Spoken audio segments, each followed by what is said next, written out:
There are many fronts in the war on terror, and one that has stirred controversy is at Guantanamo Bay in Cuba. Yes, ma'am. Over the past 16 years, nearly 800 suspected terrorists have been sent to the detention camps there. 1,700 military personnel also stationed at the base, and many of them will tell you it was not a great tour of duty. Chris 6 reporter Jane Caffrey has a look at this special report tonight. We must be able to detain and question them.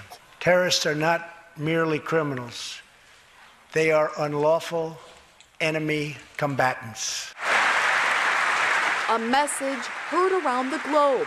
President Donald Trump announcing he intends to keep Guantanamo Bay open. Joshua Meyer has strong opinions about the camp. The former military police officer was stationed there. The experience is unlike anything else, a very mental game. He left the base behind nearly 10 years ago, but he's still haunted by his time there. He now deals with post-traumatic stress. The nightmares and the terror sweats, and it's not something that just goes away. He guarded suspected enemies of the U.S. for over a year. Now he's on guard for his own safety. His life has been threatened by former detainees. A couple of them found out my real name and found out that I was actually from Houston, Texas, and told me that when they got out that they were actually going to send hitmen to kill my family. His family had to relocate, and since leaving the military in 2009, Meyer has moved from one city to another, trying to stay under the radar. He's settled down in Corpus Christi, but he hasn't forgotten the threats. The actual detainee that did the threatening is actually under 24-hour surveillance in Serbia.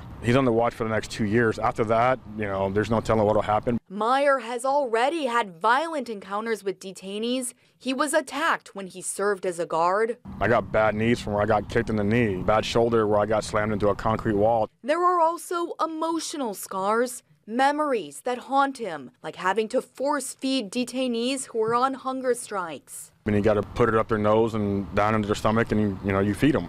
It's not something that I ever want to experience. Meyer has heard the claims of torture at the camps. He says that was not part of his experience, but he did see human suffering, detainees attempting suicide. We've had them actually cut their own throats using just their fingernails. They let them grow out nice and long and thick, and they cut them, and then we had one guy slit his throat in the shower. Those memories are burned into his mind.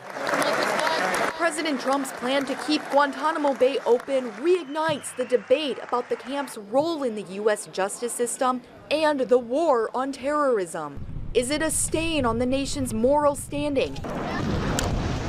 Or is it an effective weapon in the war on terror? Meyer, who walked the halls and fought his own battles there, takes the latter stance. Once they're on U.S. soil, then they have all the rights and freedoms that we have, and we can't have that. They belong in a certain place, isolated from the rest of the population, and that's where they need to stay. Jane Caffrey, Chris 6 News. Now, the annual budget for the Guantanamo Bay detention facility is $445 million, and according to the latest reports, 41 detainees are still being held there.